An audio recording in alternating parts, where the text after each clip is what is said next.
Good morning. We're going to go over some of the vocabulary that you had for the news story. Most of you did really well on that. I went through and highlighted on your vocabulary sheets in yellow the ones that were a little bit off so that we could make sure we get them right. I'm just going to go through our vocabulary and make sure that you can know what the parts of a news story are because we're going to try to do one at home. Excuse me, at home.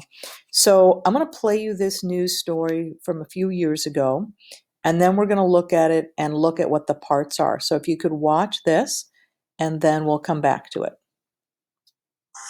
Construction at Franklin High School is a common sight. With the new additions to the high school, new parking lots were needed, and the only places to put them were on the football practice fields.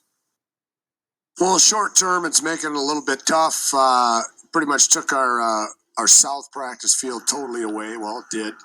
Thus, we had to move our freshmen to the baseball outfield, which I don't know how much the baseball coach likes that. And varsity-wise, we were practicing in the same area. We had a little bit of room taken away with the new parking. When the construction was proposed, the new practice fields were to be put behind the high school to give back some of the lost athletic space. I mean, as far as up in the woods, we thought we'd have it next year. Now it doesn't look like we're probably going to have it for 2 years, which is unfortunate. They're having some issues with the DNR and wetland type things, which doesn't surprise me. Due to the problems of the wetlands, the football team has been making do with what they have, but the team hasn't let the construction hurt their chances at a good season. No, the construction has not been affecting our season. No, I mean, knock on wood, our practice field is pretty small. It's been small for a long time. I always worry about kids, dropping off into a little hill or there's just not a lot of room. We throw the ball a lot. We've had kids run into each other, unfortunately. We just have to be creative in how we organize practice. Okay, that was a news story on, obviously on the football team and when we were creating the new school space. And it's got a lot of the vocabulary words in it that we need to talk about. So I'm going to go back to the beginning. And our first one is interview. Well, as you can tell, there's an interview of Coach Brown in here where Sam is asking him questions about the fields and how it's affected practice. He's covering the who, what, why, when, where, how of the story for sure, and then adding other detail. So that would be the interview, and many of you got that right. Here is B-roll footage. So all this footage Construction at Franklin High School is a common sight. With the new additions to the high school, of the high school, the football players, etc. That is all B-roll footage.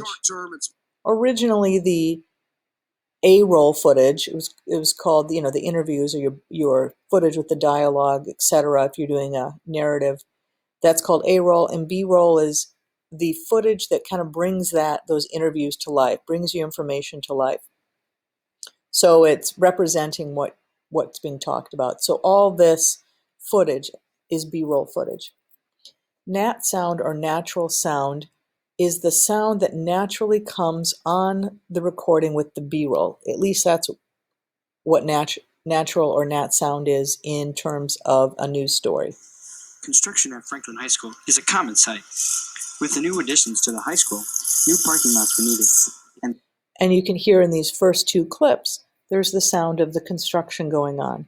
Further in the story down here, he kept in a lot of the sound of the football players. Doesn't surprise me. Due to the problems of the wetlands, the football team has been making do with what they have, but the team hasn't let the construction. This sounds much more natural. If you saw people playing football without the sound in the background, it would really be hollow. So natural sound or nat sound, when it's in a news script, etc., generally means the sound that is naturally there on the B-roll footage. So soundbite, we'll come back to soundbite. We really don't have a good example of a soundbite, but it's when you cut away to somebody just saying a little piece of something. They can either be on camera or off camera, but their voice comes up for just a second, says something, and then goes back down. It's usually something they're saying in a sentence that encapsulates what they really mean. They come from interviews generally. Voiceover, if you hear here, This is all Sam's voiceover. The football team has been making do with what they have, but the team hasn't let the construction hurt their chances at a good season. So voiceover is exactly what it says. It's voice over video. So once you get all the pieces of your video, you're going to use your voiceover to pull it all together. You're going to use your interviews to get the information, and you want to think of these as all as puzzle pieces that you lay out. You've got your interviews, you've got your B-roll, natural sound, and then your voiceover kind of pulls it all together, and you'll be writing a voiceover. We have, I believe there's a lower third here. Let me see. Yep. So right here is a lower third. We've used these before when we did our studio projects. They are usually the name and what the person does in relationship to the story. Now we also know that Coach Brown is a gym teacher, but we would not write Mr. Brown gym teacher. We'd write Mr. Brown head football coach because it's about the story about football. So that is what a lower third is. It is called that because it's on the lower third of the screen. All right, so let's look at our lead-in and tag. We're going to have to go to the Saber Roar for that. So a lead-in is kind of the introduction to the news story. It's when the anchors in the studio, like these guys, are going to read something that leads into your news package. So here's an example of a lead-in. Video production classes are more than just filming and editing. We also learn about the history and impact of the films. Recently, Advanced Video Production class finished their silent film project, one of their most challenging but rewarding projects yet. Silent films are an important part of film history. So what Cole said led into the story. It covered a little bit of the who, what, why, when, where, how. You kind of knew what was coming up, and then the story fills in all the details. So a lead-in is the anchor in the studio, what they say that introduces the story. Now our tag in our broadcast news vocabulary is going to be something like this, where they come back and have... I remember my silent film from last year. Oh yeah. That wasn't a very good tag or very long tag, but a lot of times it might be something that flashes forward saying, if we were doing it on the talent show, they might say at the end, next year's talent show auditions will be in February. Make sure you look out for audition times or something like that. Or if it was on the band, the next band concert is going to be, et cetera, et cetera. So it's what is written before and after the news package to make it a full piece. So that is your lead-in and your tag. TRT is a simple abbreviation for total running time. You can also see RT, which is running time. TRT means total running time. Everything in news is down to the second, the minute and second. Every news package or news story is timed exactly.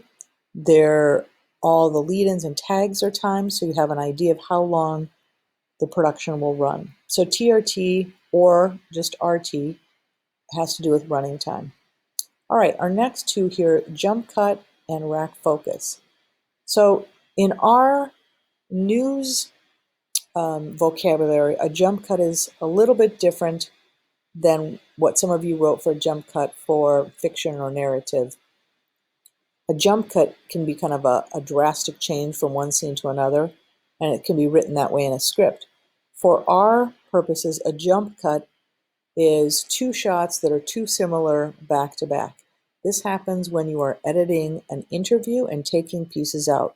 So watch this a little bit, and you can see how when they take the parts out of the video, the gentleman looks like he's jumping. Blizzard Bash is a demolition derby that's been going on for 3 years. It's 3 days worth of demolition derby that demolishes everything. It's like $5,000 to win, winner take all. This will be my first time in Blizzard Bash. So as you can see, every time they cut a piece out, it looks like he jumps and moves. It's a jump cut. We do not want to see jump cuts in our news stories. We will be covering all these with B-roll footage. So a jump cut is not something you want in a newscast or a news story. It can be used in different ways in narrative and fiction work. So that is a jump cut, is a drastic jump in the screen. A lot of times it's two shots cut together that are too similar, and it makes it look like the person or the object is jumping in the screen. They can be used for dramatic purposes, but not necessarily in news.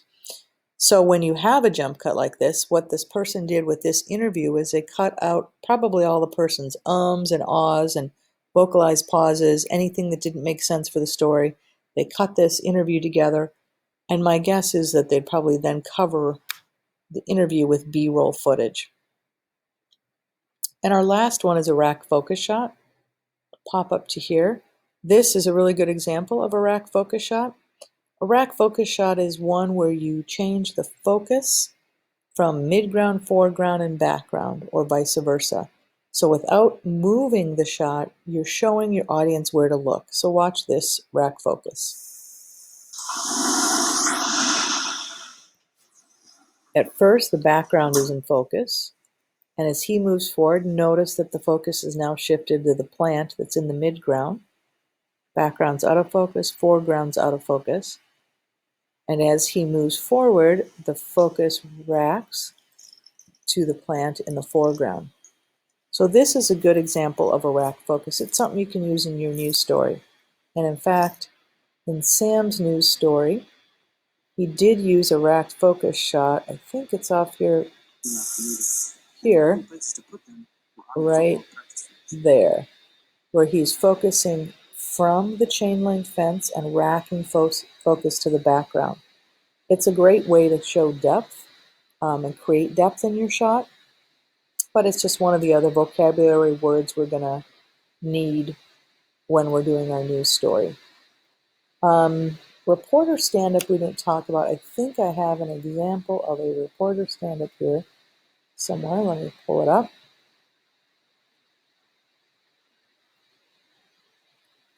This would be a reporter stand-up. It's the reporter standing in front of the camera, addressing the camera directly. You do not have to do one, but you can do one for your news story as well. They'll come in handy if you don't have enough B-roll to cover everything, so that you can just stand up in front of the camera and introduce your story, or you can put an end on your story, and instead of doing a voiceover, you're actually addressing the camera directly. Well, I think that is all our vocabulary words that we have for now, and we're going to be looking at these in more depth. I'm going to have you start thinking about a possible news story that you can do at home. I know it's going to be challenging, and I know it's not going to be to the quality we'd like it to be if we could do it in school.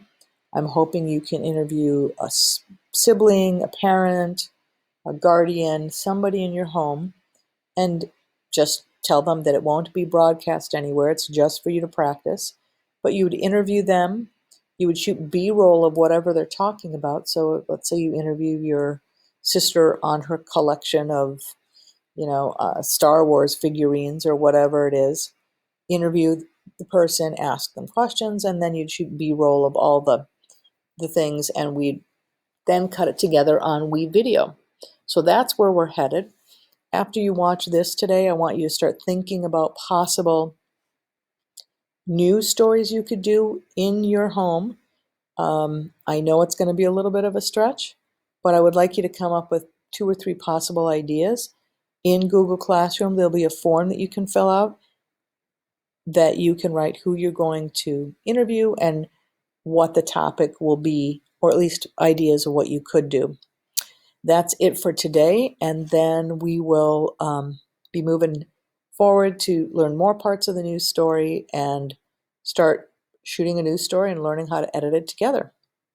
Thanks so much. Hope you have a great day, and I will be talking to you again soon.